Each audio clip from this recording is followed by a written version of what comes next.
ابن عساکر نے حضرت جعدہ بن حبیرہ سے روایت نقل کی کہ انہوں نے سیدنا علی کرم اللہ وجہہ الکریم کے خدمت میں آ کر کہا، امیر المؤمنین، آپ کے پاس 2 آدمی آئیں گے،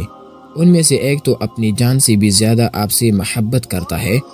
یا یوں کہا کہ اپنے اہل و عیال اور مال و دولت سے بھی زیادہ محبت کرتا ہے، اور دوسری کا بس چلے تو آپ کو ذبح کر دے، اس لیے آپ دوسری کے خلاف پہلے کے حق میں فیصلہ کریں۔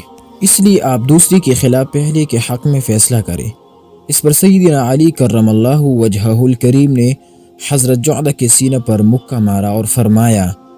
اگر یہ فیصلے خود کو راضی کرنے کے لیے ہوتے تو میں ضرور ایسا کرتا، لیکن فیصلے تو اللہ کو راضی کرنے کے لیے کی جاتے ہیں۔ ابن عساکر جلد 3 صفحہ 166۔